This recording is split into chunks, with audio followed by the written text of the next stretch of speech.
रामस्तथा गांधी सुतश्च साकलो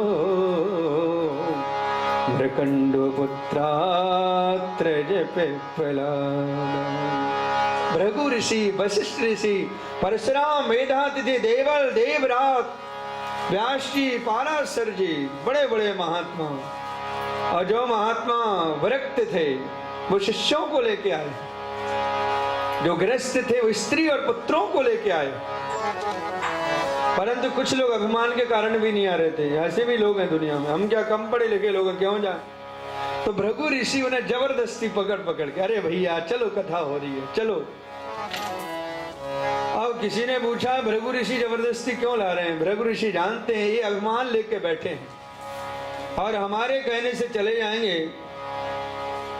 तो इनको कथा का जितना पुण्य मिलेगा उसमें 10% कम होके हमको मिलेगा। भृगु ऋषि ने सोचा भाई आप कथा सुनने का पूरा फल, और आपके कहने से जितने श्रोता आते हैं कथा में आते जाते हैं, तो बुलाने वाले को, फोन करने वाले को, लेके आने वाले को 10% पुण्य मिलता है।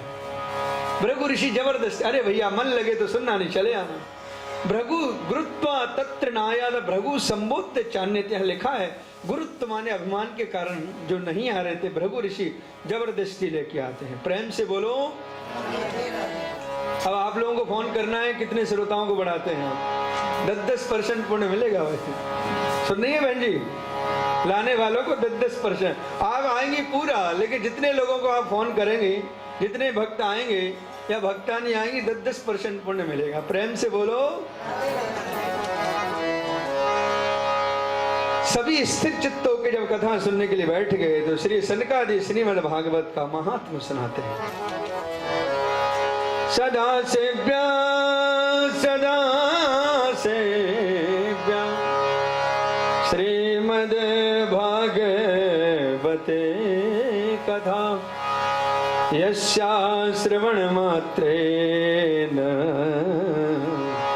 हरिचित्तम समाश्रयेत्। हे नारद, इस कथा का सदा ही श्रवण करना चाहिए। सदा सेव्या, सदा सेव्या। क्या होगा?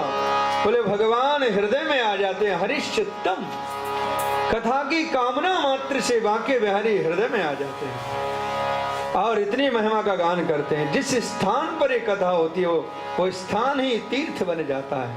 वहां पर जितने पाप ताप होते हैं सब समाप्त हो जाते हैं। तद्ग्रहम तीर्थ रूपमहि वसितां पापनाशनम। और इस कथा की तुलना के बराबर बोले कोई भी नहीं है। ना गंगा न गया काशी, ना पुष्करम ना प्रयागकम, सुख शास्त्र कथायाश फलेन समता में। इस कथा की तुलना के बराबर न गंगा है, न गया है, न काशी है, न पुष्कर है, न त्रिवेणी का संगम प्रयाग में स्नान है। प्रेम से बोलो। देखो दो गंगा जी हैं, एक भागीरथी गंगा जो गंगोत्री से हरिद्वार से रामेश्वरम में विलीन हो जाए, और दूसरी भागवती गंगा। भागवती गंगा बोले जो आप श्रवण कर रहे हैं। तो जो हरिद्वार में भगीरथी गंगा जी हैं वो भगवान के चरणों से निकले हैं, और भागवती गंगा बोले भगवान के मुख से निकले हैं। दूसरी बात, आपको स्नान करना होगा तो गंगा जी में जाना पड़ेगा हरिद्वार, और भागवती गंगा बोले भाव से जिसने पुकारा वो स्वयं नहलाने के लिए आ जाती है। आपको गंगा जी में भागीरथी में नहाना और आपको गंगा जी घर में आके नहला जाओ, हम टिकट का खर्चा कर देंगे पर आप तो आ जाओ बैठ के, तो गंगा जी नहीं आने वाले। परंतु भागवती गंगा को जिसने पुकारा, जहां पुकारा पहुंच जाते हैं। भागीरथी गंगा में स्नान करोगे पाप नष्ट हो जाएंगे, शास्त्र प्रमाण। परंतु गंगा जी ये नहीं कहेंगे भैया इस बार धोखे जा रहे हो, दोबारा करके मत आ जाना, फिर आए फिर गड़बड़ी करने लगे। परंतु भागवती गंगा में सच्चे मन से गोता लगा दिया, पाप तो नष्ट हो ही जाते हैं। पाप करने की जो हमारी सूक्ष्म बुद्धि है वह भी नष्ट हो जाती है, जो प्रवृत्ति है वह भी समाप्त हो जाती है। गंगा जी की महिमा का गान, भागवती गंगा की महिमा का गान यहाँ पर श्री सूत जी सनकादि करते हैं और कहते हैं, ऋषियों, मानव देह पा करके जो भागवत का श्रवण नहीं करते हैं वो पृथ्वी पर भार भूत हैं। आजन्म मातृमपेन सठेन किंचित चित्तम विधाय सुख शास्त्र कथा न पीता चांडाल बच्च खरबद बत तेन नीतम मिथ्या सुजन्म जननी जन दुख भाजा। जब मानव देह पाके प्रभु का भजन नहीं करते, प्रभु की कथा नहीं करते, तो सनकादि कहते, नारद उनका जीवन कैसा है? वो चांडाल वत माने कुत्ते के समान, गधे के समान जो बाहर ही ढोते रहते हैं, खरबत, और अपने जन्म से अपने आप को तो कलंकित करते ही हैं, अपने माता पिता को भी कलंकित करते हैं। क्योंकि सच्चे अर्थ में माँ वही है जिसका पुत्र भगवान का भक्त होता है।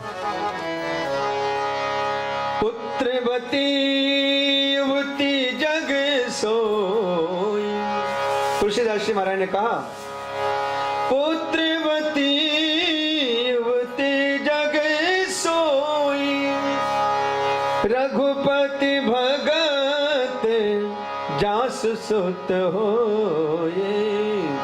रघुपति भगत जास सुत हो। सच्चे अर्थ में माँ वही है जिसका पुत्र भगवान का भक्त होता है।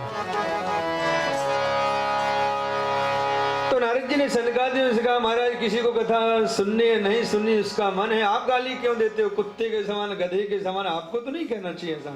सनकादि बोले ऐसा हम नहीं कहते, तो बोले ऐसा देवता लोग स्वर्ग लोक में कहते हैं। एवं बदंती द्विज देव समाज मुख्या, देवताओं का समाज ऐसा कहता है कि जिस कथा को पाने के लिए हम स्वर्ग सिद्धामृत लेके गए वो कथा हमें प्राप्त नहीं हुई, और इस संसार के कैसे अभागे प्राणी हैं, कथा बह रही है फिर भी परेशान है। इनकी स्थिति तो ऐसी है कि पानी में बीन प्यासी और मोहे सुन सुन लागे हंसी। नारद जी ने सनकादियों से, महाराज आखिर इस कथा की इतनी महिमा क्यों, क्या कारण है? तो श्री सनकादि बतलाए, नारद, भगवान श्री कृष्ण जब अपनी लीलाओं का संवरण करके स्वधाम जाने लगे हैं, उद्धव जी महाराज ने आगे चरणों में वंदन किया है, गोविंद मुझे साथ में लेके चलिए, आपके बिना मैं इस धराधाम पर नहीं रहूंगा। तब भगवान ने कहा है, उद्धव हम कहीं नहीं जा रहे, हमारा जो दिव्य तेज है वो भागवत में निहित है, प्रविष्ट है। इसलिए भागवत कोई पुस्तक नहीं, ग्रंथ नहीं, तेने बांगमय मूर्ति प्रत्यक्षा वर्तते हरे, स्वयं भगवान ही बाकी बिहारी ही शब्द रूप में हमारा कल्याण करने के लिए विराजमान है। बोलो भागवत भगवान की। इस प्रकार से चर्चा चल ही रही थी कि भक्ति महारानी भक्ति सुतौ तौ तरनौ गृहीत्वा प्रेमैक रूपा सहसा विराशी श्री कृष्ण गोविंद हरे मुरारे नाथेति नामानि मुहुर्वदन्ति। भक्ति महारानी प्रकट होती है, ज्ञान वैराग्य का हाथ पकड़ के श्री कृष्ण गोविंद हरे मुरारे, हे नाथ नारायण वासुदेवा कीर्तन करने लगे। महात्माओं तर्क वितर्क होने लगा, देवी कौन है, कहां से पधारी। देखो सभी संत स्वस्थ चित्त से कथा सुन रहे थे और भक्ति महारानी सहसा प्रकट हुई तो बड़ा आश्चर्य लगा। भाई कोई भजन कीर्तन गाए, ढोलक बजाए, नाचे गाए तो अच्छा लगता है, अचानक कोई खड़ा हो जाए। तो महात्मा ने कहा, देवी कौन है, कहां से पधारी, कथम प्रविष्टा कथम आंगतेयम मध्य मुनिना इति तर्कयन्ता। तब सनकादियों ने कहा, ये भक्ति महारानी है, जहां भगवान की कथा होती है वहां ये प्रकट हो ही जाती है। भक्ति महारानी ने सनकादियों से कहा, बाबा सभी श्रोताओं के लिए स्थान यहाँ पर निश्चित है, कृपा करके बतावे मैं कौन से स्थान पर बैठूं, मैं कहां पर बैठूं। तो सनकादियों ने कहा, मां हम आपको कौन सा स्थान बतलाएं, यहाँ पर जितने भक्त बैठे हैं सभी के हृदय में आप अपना आसन जमा लीजिए। और भक्ति महारानी तभी से भक्तों के हृदय में आसन जमा के विराजमान है, निरंतरम वैष्णव मानशानि। और शनकादि कहते हैं नारद, संसार में सबसे बड़ा धनवान वह है जिसके हृदय में भगवान की भक्ति का वास है। वो निर्धन होकर के भी बहुत बड़ा धनवान है। सकल भवन मध्य निर्धनास्ते धन्या नवसति हृदय साम श्री हरेर भक्ति रेखा हरिरपि निज लोकम सर्वथा तो विहाय प्रवशति हृदय तेषां भक्ति सूत्रोपनद्धः। संसार में बहुत बड़ा वो धनवान है जिसके हृदय में भगवान की भक्ति का वास है, क्योंकि भगवान भक्ति के सूत्रों में बंध के उस भक्त के हृदय में आके बैठ जाते हैं। किस भक्त के हृदय में? जिस भक्त के हृदय में भक्ति महारानी का वास है। प्रेम से बोलो। नारद जी ने सनकादियों से हाथ जोड़कर कहा, महाराज मेरा उद्यम सफल हुआ, ज्ञान वैराग्य वृद्ध अवस्था को प्राप्त हो गए, जब पुनः अपने स्वरूप में स्थिर होते हैं। अब कृपा करके बतावेंगे भागवत के सुनने से कैसे कैसे जीव पवित्र हो जाते हैं, कैसे कैसे पापियों का उद्धार होता है, कल्याण होता है। के विशुद्धन्ते वदन्तु मह्यम्। तो सनकादि बोले नारद जी कैसे कैसे का प्रश्न ही खत्म करो, क्या मतलब? बोले हेमान पाप कृतस्तु सर्वदा सदा दुराचार्यरता विमान गगः क्रोधाग्निदग्धा कुटिलास्य कामना सप्ताह यज्ञेन कलौ पुनन्ति ते।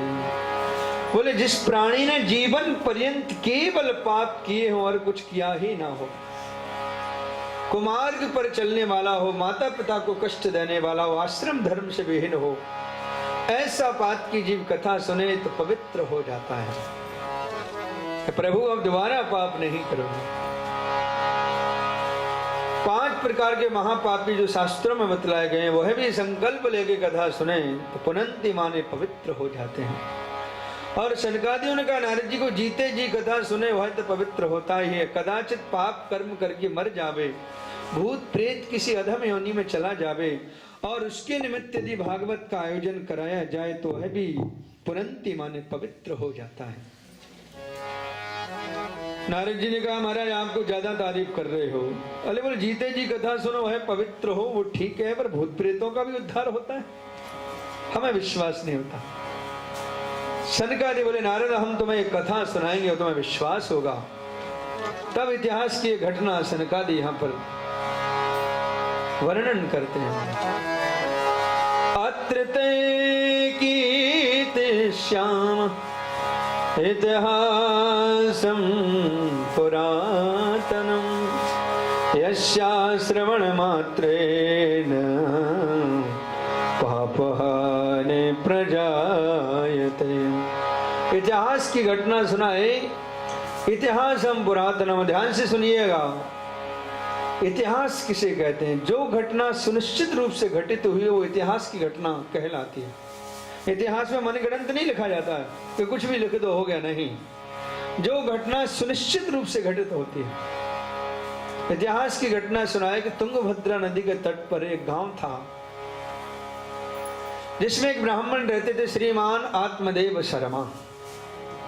पंडित जी बड़े भारी ज्ञानी, बड़े भारी धनवान। उनकी धर्म पत्नी का नाम था श्रीमती धुंधली देवी। पंडित जी के अंदर जितने गुण थे देवी जी के अंदर उतने ही अवगुण। बहुत समय बीत गया परंतु कोई संतान इनके यहाँ नहीं हुए। एक गाय पाली वह भी बांझ हो गई। तुलसी का पौधा लगाते हैं सूख जाता है। बाद में अनुष्ठान भी कराए पर कोई फायदा नहीं हुआ। लोगों ने तरह तरह की चर्चा की, पंडित जी आपके घर में संतान नहीं है इसलिए गाय के भी कुछ नहीं हुआ। पंडित जी आपके संतान नहीं है इसलिए तुलसी का पौधा सूख जाता है। और एक दिन पंडित जी ने विचार किया कि संतान के बिना मर जाना ही अच्छा है। सब कुछ त्याग करके जंगल में चले जाते हैं। एक संत सन्यासी आते हैं, पंडित जी को समझाते हैं, पंडित जी नहीं मानते हैं। एक फल पंडित जी को प्रदान करते हैं। पंडित जी ने फल धुंधली को दिया है परंतु धुंधली ने वो फल पाया नहीं और अपनी बहन के कहने पर गाय को फल खिला दिया। और बहन ने कहा है कि मुझे बालक होगा, मैं चुपचाप तुम्हें प्रदान कर दूंगा। कालांतर में छोटी बहन के बालक हुआ, धुंधली ने उस बालक को ले लिया और अपना बालक बताया है। और जिस गाय को फल खिलाया था उसके भी एक बालक का जन्म होता है, जिसका नाम पंडित जी ने गोकर्ण रखा है, क्योंकि गाय जैसे कान थे। धुंधली के पुत्र का नाम धुंधकारी पड़ा है और धुंधकारी बड़ा दुष्ट बना है। और गोकर्ण जी महाराज जो गाय के पुत्र हैं, पढ़ लिख करके बड़े भारी विद्वान बनते हैं, बड़े भारी संत बनते हैं। कालांतर में धुंधकारी ने इतने दुष्कर्म किए हैं कि ऐसा कोई पाप नहीं बचा है जो धुंधकारी ना करता हो। और गोकर्ण जी महाराज ऐसा कोई सत्कर्म नहीं है जो ना करते हो। गणकाओं का संग करने लगा धुंधकारी, मदरा का पान करने लगा। धीरे धीरे पिता की सारी संपत्ति इसने बाजार में बेच दी है। नित्य प्रति पंडित जी के पास शिकायतें आती हैं। पंडित जी महाराज दुखी होते हैं और विचार करते हैं, नाथ ऐसा दुष्ट पुत्र आपने क्यों दे दिया। देखो हर स्थिति में दोष हम भगवान को देते हैं। पंडित जी पहले भी दुखी थे कि बालक नहीं था, आज भी दुखी हैं कि ऐसा दुष्ट बालक क्यों दे दिया। और एक दिन भी पा के आया, बोले पिताजी कड़की चल रही है, कुछ खर्चे के लिए दो। पिताजी ने कहा बेटा जो था तूने सब बेच दिया। तो पिताजी के जो पूजन के स्वर्ण चांदी के बर्तन थे सब बाजार में ले जाकर बेच देता है। आज ब्राह्मण दुखी हो जाता है, बहुत दुखी जब पंडित जी हुए। सामने से गोकर्ण जी महाराज का आगमन हुआ है, जो गाय के पुत्र हैं, पिताजी को दुखी देखे हैं। तो पूछा है पिताजी क्या बात है। तब अपने मन की व्यथा अपने पुत्र गोकर्ण को आत्मदेव ब्राह्मण आज सुनाते हैं। हे पुत्र गोकर्ण, धुंधकारी को देख करके मन अशांत हो जाता है और तुम्हें देख करके मन को शांति मिलती है। पुत्र मुझे आज ऐसा लग रहा है कि संसार में कोई सुखी नहीं। तब गोकर्ण जी ने कहा पिताजी आपने बिल्कुल ठीक कहा है। न चेन्द्र से सुखम किंचन ना सुखम चक्रवर्तिना सुखमस्ति विरक्त से मुनेकांत जीवना। पिताजी एक साधारण प्राणी से लेकर देवराज इंद्र भी सुखी नहीं, इंद्र भी दुखी होता है। ध्यान से सुनिएगा, ये भगवान की बड़ी विचित्र लीला है। कोई तपस्या करता है तो इंद्र का सिंहासन सबसे बड़े हिलता है कि हमको गद्दी खाली नहीं करनी पड़े, हमारी कुर्सी जो की तो बनी रहे।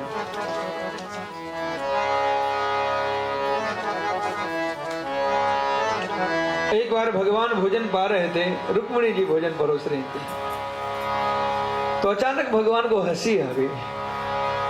रुक्मिणी जी ने कहा प्रभु क्या बात है। भगवान ने कहा नहीं कोई बात नहीं प्रभु कोई तो बात है, आप कुछ छुपा रहे हैं। तो भगवान ने कहा रुक्मिणी देखो वो चींटा को देखो, जो सामने एक चींटा गुड़ की ढेली पड़ी थी उसकी वो दौड़ लगा रहा था, देखो कैसे भाग रहा है। तो रुक्मिणी जी ने कहा इसमें हंसने की क्या बात है। कहा रुक्मिणी मैं इसलिए भाग रहा हूं कि चींटा 14 बार इंद्र बन चुका है, 14 बार इंद्र बन चुका है और अंत में से चींटा बनना पड़ा। जहां पर भोगों का साम्राज्य फिर भी एक गुड़ के लिए कैसे भाग रहा है। तो ये जीव की स्थिति है, भगवान कब किसको क्या बना देंगे कोई पता नहीं। यहां पर श्री गोकर्ण जी कहते हैं पिताजी एक साधारण प्राणी से लेकर देवराज इंद्र भी सुखी नहीं। अरे पुत्र कोई तो सुखी होगा। बोले हाँ एक व्यक्ति सुखी है। सुखमस्ति विरक्त मुनेरेकांत जीवना। बोले जो मिल जाता है उसमें संतोष करते हैं, एकांत में निवास करते हैं, श्री हरि का भजन करते हैं, वही सुखी, बाकी के सब दुखी। कोई तन दुखी कोई मन दुखी, कोई धन बिन रहते उदास, थोड़े थोड़े सब दुखी, सुखी राम के दास। राम जी के दास कभी ना होवे उदास। तो जो गरीब लोग होते हैं उन्हें लगता है कि धनवान लोग सुखी हैं। तुलसीदास जी महाराज ने कहा है धनहीन कहे धनवान सुखी,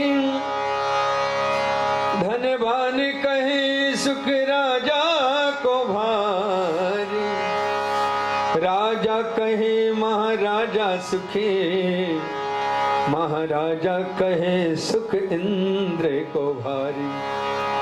इंद्र कहे चतुरानन को सुख, चतुरानन ब्रह्मा जी, ब्रह्मा कहे सुख विष्णु को भारी।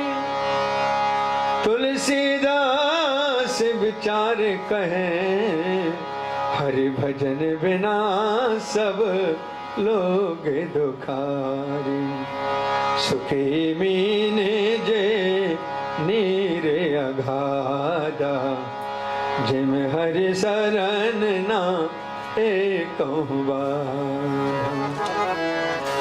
संसार में सच्चा सुख पिताजी कहीं नहीं है। अरे पुत्र कहीं तो होगा। तो गोकर्ण जी महाराज ने कहा पिताजी सुख यदि चाहते हो तो वैराग्य धारण करो। वैराग्य कैसे आएगा? बोले हम बताते। तब ध्यान से सुनिएगा, 2 श्लोकों में यहाँ पर श्री गोकर्ण जी ने अपने पिता को उपदेश दिया है तो वैराग्य कैसे आएगा, और इसे गोकर्ण गीता कहते हैं। देहस्तिमांसुरुधरेभ्यमतिं त्यजत्वं, जाया सुतादिषु सदा ममतां विमुञ्च। पश्यानसं जगदिदं क्षणभङ्गनिष्ठं, वैराग्य राग रस को भव भक्ति निष्ठा। वैराग्य के लिए सबसे पहले हमें अपने शरीर पर विचार करना चाहिए। ये जो शरीर हमारा चमक रहा है इस पर विचार करना चाहिए कि इसके अंदर आकर है क्या। देहेस्ते मांस रुधिरे, मांस रुधिर और हड्डियां, यही तो शरीर के अंदर है। हम लोग कितना अभिमान लेके घूमते हैं, ऐसा कर देंगे ऐसा कर देंगे, और भगवान ने पॉलिश अच्छी कर दी है इसलिए चमकता रहता है। और ये शरीर एक दिन नष्ट होगा। जब मांस रुधिर हड्डियों पर है एक दिन नष्ट होना है। और ये संबंध जितने हैं शरीर से हैं। भाई एक शरीर से कितने संबंध है, बेटा है, बेटी है, पोता है, पोती है, बहू, नाती, बंती, संती। एक शरीर और कितने संबंध। ब्राह्मण कहते हमारा यजमान है, अग्नि कहती मुझे जलाना है, हिंसक जानवर कहते मेरा भोजन। शरीर में भी अनेक जीव जंतु हो जाते हैं। जाया सुतादिषु सलाम ममतां विमुञ्च, और शरीर के समाप्त होते ही सारे संबंध समाप्त। फिर घर में ज्यादा दिन नहीं लगते, निकालो भाई भूत बन जाएगा, बदबू आने लगेगी। शरीर के समाप्त होते ही सारे शरीरधारियों से संबंध समाप्त। तो गोकर्ण जी कहते हैं पिताजी जिन्हें एक दिन छोड़ना पड़ेगा उन्हें मन से पहले ही त्याग दो। क्यों मन में उन्हें रखे हो? मन में तो माधव को रखो। जगत की क्षण भंगुरता पर ध्यान दो। फनाले जी लुढ़क गए और हम शोक मनाने भी जाते हैं, जलाने भी जाते हैं। क्या कभी सोचा कि भैया हमारा भी नंबर है? कभी विचार किया? क्योंकि आया है सो जाएगा, राजा रंग के फकीर, कोई सिंहासन चढ़ चला, कोई बंधा जंजीर। कभी विचार किया कि हमारा भी नंबर आएगा? अपना कल्याण चाहने वाले को 2 बातें कभी नहीं भूलना चाहिए। 2 बातन को याद रख, जो चाह से कल्याण, नारायण के मौत को, दूजे श्री भगवान। मृत्यु और भगवान को कभी नहीं भूलना चाहिए। जगत की क्षण भंगुरता पर ध्यान दो, क्योंकि संसार राहगीरों की तरह है, मन नहीं लगाना चाहिए। राहगीरों की तरह जब हम लोग चलते हैं तो सफर में कई यात्री मिलते हैं। तो संसार में रहो परंतु यात्री बनके, यात्री बनके। जितना टिकट मिला है और वो वहां से चला जाता है।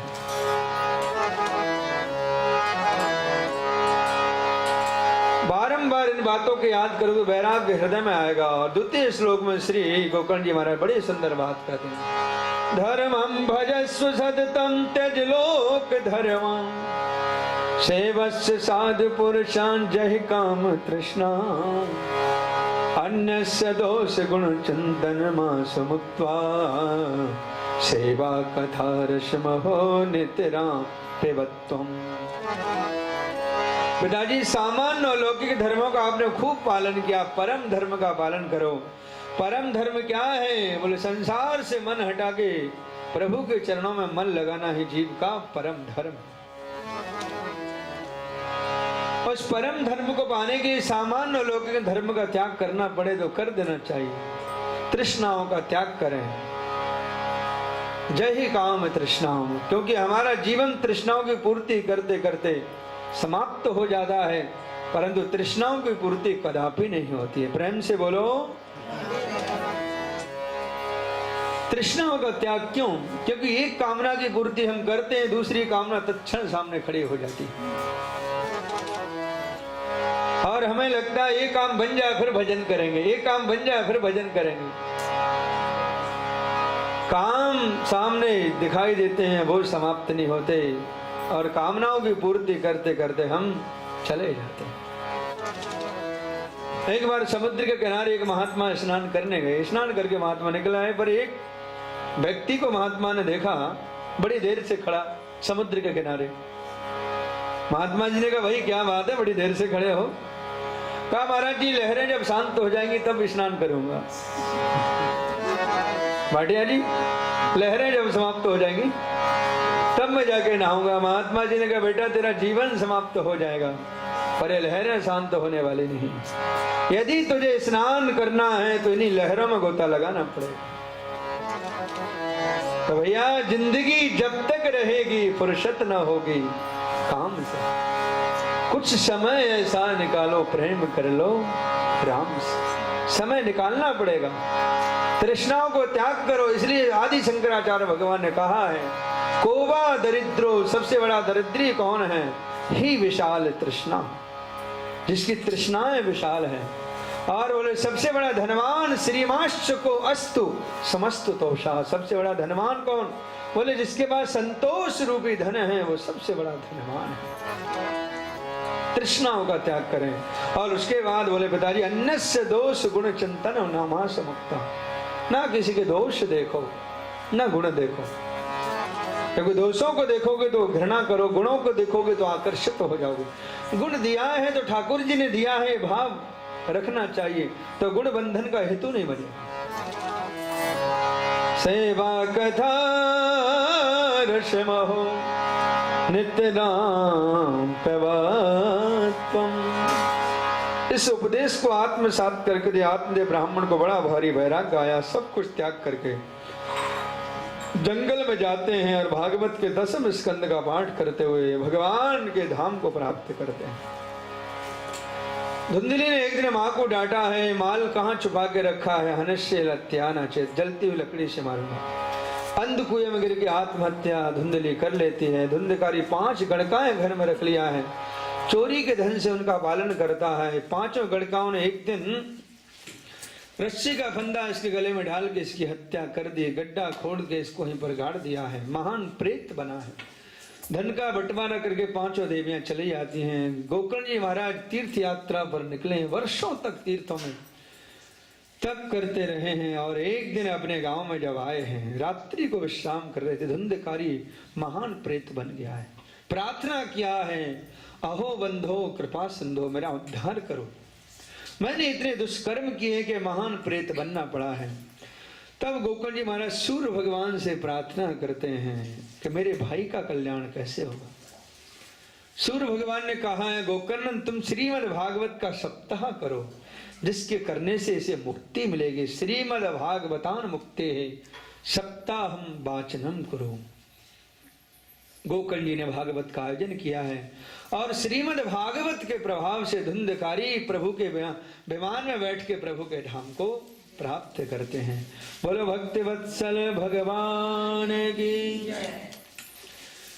धुंधकारी का उद्धार हुआ। जितने श्रोता थे सबकी शकल पे 12 बजे हैं कि भैया विमान हमारे लिए क्यों नहीं आया? तो भगवान के वारस समझाए कि मन से कथा नहीं सुने। तो गोकर्ण जी का चिंता मत करो, गांव के पंडित जी हैं, दोबारा कथा सुनाएंगे। तो पुनः गांव के लोगों का कल्याण करने के लिए गोकर्ण जी महाराज भागवत का आयोजन करते हैं श्रावण मास में। श्रोता सावधान थे कि भैया एक बार गड़बड़ी हुई सो हुई, दोबारा ना हो जाए। सावधानी से कथा सुने और जितने श्रोता ठीक उतने ही विमान प्रकट होते हैं। भगवान श्री हरि दौड़ के गोकर्ण जी को हृदय से लगा लेते हैं, मानो कहना चाहते हैं गोकर्ण आज तुम्हारी कथा के प्रभाव से इतने भक्त मेरे धाम में जा रहे हैं, इस महान उपकार के बदले हम तुम्हें क्या प्रदान करें। हृदय से लगा के मानो ठाकुर जी ने अपने आप को ही समर्पित कर दिया। कहे गोकर्ण आज मैं अपने आप को तुम्हें प्रदान करता हूँ। श्री सनकादि कहते हैं हे नारद, जैसे समस्त अवधवासी प्रभु श्री राम के साथ साकेत धाम को जाते हैं, समस्त यदुवंशी भगवान कृष्ण के साथ गोलोक धाम को जाते हैं, सभी श्रोता समुदाय श्री हरि के धाम को प्रस्थान करते हैं। बोलो बाके बिहारी लाल की। श्री नारद जी ने सनकादियों से कहा महाराज धुंधकारी जैसे महान प्रेत का उद्धार हो गया तो छोटे मोटे प्रेत का उद्धार हो जाए तो इसमें आश्चर्य की क्या बात है। मुझे विश्वास हो गया भागवत में है शक्ति है कि बड़े से बड़े प्रेतों का उद्धार हो जाता है। अब कृपा करके बताएं कथा कैसे सुनना चाहिए, कैसे कराना चाहिए। तो भागवत श्रवण विधि अंतिम छठे अध्याय में है और अंत में कीर्तन अवश्य करना चाहिए, सनकादियों ने कहा है। तो भगवान की मंडली वहां पर कीर्तन करने के लिए प्रकट होती है। अब मंडली में कौन कौन आए ध्यान से सुनो। प्रहलाद स्थाल धारी तरल गत तया चौधवा कांस धारी वीणा धारी सुरसी स्वर कुशलतया राग करता अर्जुनो भू इंद्रो वादी मृदंगम जय जय सुकरा कीर्तने ते कुमारा यत्राग्रे भाव वक्ता सरस रचनया व्यास पुत्रो बभूव। प्रहलाद स्थालधारी सनकादियों ने कहा कथा के अंत में कीर्तन करना चाहिए। तो नारद जी वीणा उठाए हैं, अर्जुन रागों को अलापने लगे, देवराज मृदंग बजाने लगे, प्रहलाद जी ताली बजा रहे हैं, उद्धव जी मजीरा बजा रहे हैं। श्री सुखदेव जी महाराज प्रकट हुए, सुख माने तोता, तोते का कंठ अति मधुर मीठा। उन्हीं राग रागनियों भागवत के श्लोकों का गान करते हैं। भक्ति महारानी अपने पुत्र ज्ञान वैराग का हाथ पकड़ के नाचती हैं, गाते हैं। इसी के साथ महाभागवत का महात्म जिसमें 6 अध्याय विश्राम लेता है। सनकादियों के सप्ताह के विश्राम आइए हम भी भाव और प्रेम से भगवान श्री बांके बिहारी के चरणों में मन को लगाएं। मेरी लगी श्याम संग प्रीत के दुनिया क्या जाने, मेरी लगी भाव से गाइए। क्या जाने कोई क्या जाने, क्या जाने कोई क्या जाने, क्या जाने कोई क्या जाने, क्या जाने कोई क्या जाने। मुझे मिल गया, मुझे मिल गया, हो मुझे मिल गया मन का मीत, दुनिया क्या जाने। मुझे मिल गया मन का मीत, दुनिया क्या जाने। मेरे लगे जाम संग प्रेम के दुनिया